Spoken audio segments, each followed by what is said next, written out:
The respondents in the consolidated constitutional petition challenging the removal of the presidential age limit, who are led by the Deputy Attorney General Ugandans, continued with their defense in the petition before the Constitutional Court sitting in Mbale.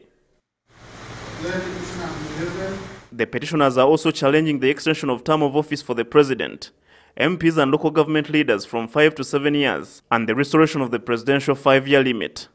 Principal State Attorney Henry Oluka argued that Article 102B, as it was before the amendments, discriminated against Ugandans aged above 75 and those below 35 years, since they were barred from seeking election as president and local council leaders.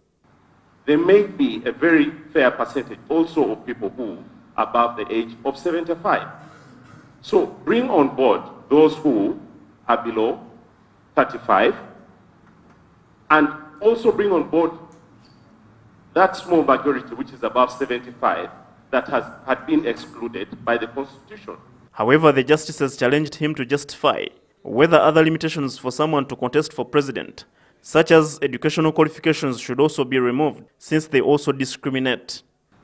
Can you imagine, Mr. Oluka, if my old mother, I hope she's resting with the Lord, who never went to school, but if she stood up to speak in Luo, she would magnetize everybody. Can you imagine her being elected to go to Parliament of Uganda because it would be discrimination to say she must be A-level? Let everybody, just imagine. Because the people will have the discretion to look and say, yes, you're below the age of 35. Yes, you're above the age of 75 in relation to your grandmother. But we have the discretion now at this point in time because that space has been opened up. Anybody can be president at any age, whether you have education or not education, whether you are a discharged bankrupt, whether you are a convicted criminal officer serving 20 years, you can come. Because that one clause of age is part of a number. The moment you start lifting them at will, it means you can also lift any of the others. By removing any age limit, don't we suffer the danger of having individuals being in power perpetually and actually excluding the youth? Removal of this age limit, will it be supporting that idea that succession should be orderly? The amendments we are talking about are allowed to be done under the Constitution. So they cannot be taken to be inconsistent with any clause of this article.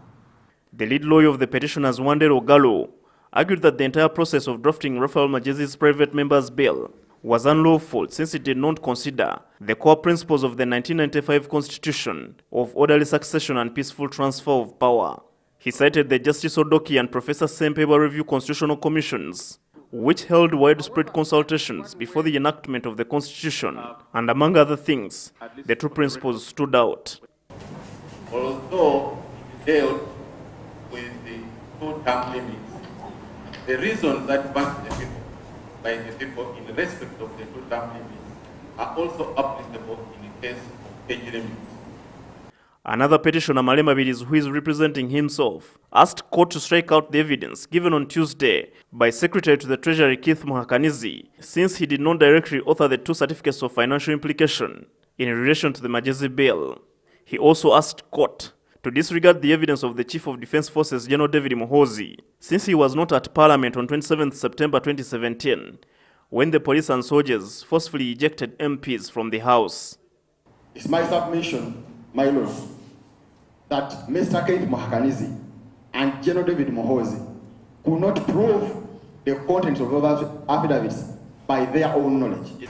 Other petitioners spent most of the afternoon trying to defuse the evidence tabled yesterday by the CDF General David Muhoozi, as they told court that the Constitution was amended through violence, but the justices put them on the spot to explain who started the violence at Parliament.